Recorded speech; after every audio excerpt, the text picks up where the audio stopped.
جاوید سمرو صاحب، اسلام آباد کنٹینر سے سیل ہے، کسی کو ڈی چوک آنے کی اجازت نہیں، لیکن لوگ ڈی چوک پہنچے ہیں، ڈی چوک پہ شیلنگ بھی ہوئی ہے، ڈی چوک سے گرفتاریاں بھی ہوئی ہیں.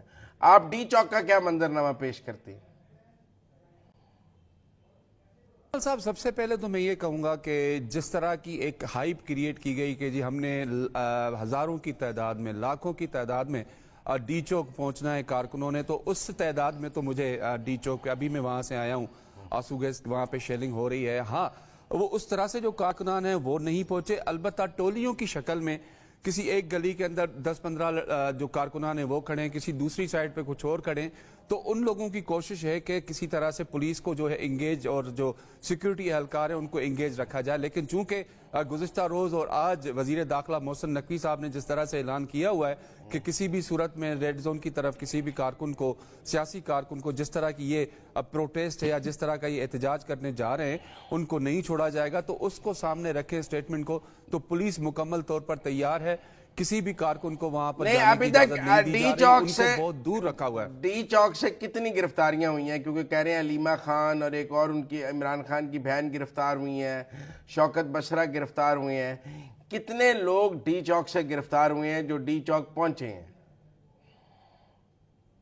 جی دیکھیں، علیمہ خان گرفتار ہوئی ہیں، شوکت بسرا گرفتار ہوئے ہیں. اس کے علاوہ جو کچھ خواتین ہیں، جو عمر رسیدہ خواتین ہیں، جو خود کو بتا رہی ہیں کہ ان کا تعلق پاکستان تحریک انصاف وومن ونگ سے ہے، انہوں نے آ کر وہاں پر تقاریر کرنا شروع کر دی. تو ان کو جب تقاریر ہوئی تو جیسے ہی ان کی تقاریر پوری ہوئی تو ان کو گرفتار کر لیا گیا، اور گرفتار کرنے کے بعد اسلام آباد میں جو تھانہ سیکریٹریٹ ہے یہاں پر ان کو رکھا گیا ہے. اور اب دیکھتے ہیں ان کے ساتھ آگے جو قانون کے مطابق جو ہے وہ کاروائی ہوگی تو وہ تو ظاہر ہوگی. لیکن کارکنان کی وہ جو تعداد ہے مزمل صاحب، ہمیں وہ ڈی چوک پہ نظر نہیں آئی کہ جس طرح سے نکلنا ہے یا جس طرح سے لوگوں کا پریشر آتا ہے کہ جی ہم نے ڈی چوک جانا ہی جانا ہے، تو وہ اس طرح سے نہیں ہے. اس کی جو اہم مثال میں آپ کو بتاتا ہوں، یا اس کی جو وجہ بتاؤں، کہ اس ڈی چوک کی طرف آنے والے جتنے بھی راستے ہیں وہ مکمل طور پر سیل ہیں. اس بار تو سیکیورٹی جو ایجنسی کے اہلکار ہیں، ہمارے جو پولیس کے لوگ ہیں، انتظامیہ کے لوگ ہیں، انہوں نے موٹر سائیکل جو نکلنے کی جگہ تھی لاسٹ ٹائم ہمیں کہ اگر ہمیں موٹر سائیکل پر جانا پڑ رہا ہے تو موٹر سائیکل سائیڈ سے نکل جاتی ہے. اس بار تو انہوں نے وہ راستے بھی بند کر دیے ہیں، اور کنٹینر کے اوپر کنٹینر لگا دیا ہے. اور یہاں تک کہ ان کنٹینرز کو جو انہوں نے ویلڈنگ کر دی ہوئی ہے کہ اگر کوئی بھی ایک کنٹینر کو ہٹانا چاہے تو وہ ایک کو طاقت کے ساتھ نہ ہٹا سکے. 10-15 لوگ کم از کم، اس کے لیے زیادہ لوگ چاہیے. تو جس طرح سے چاہیے تھا یا جس طرح کا ان کا کوشش تھی کہ ہم آج رات تک ہر صورت میں ڈی چوک پہنچیں گے، وہاں احتجاج کریں گے، تو اس وقت ایسی صورتحال نہیں ہے.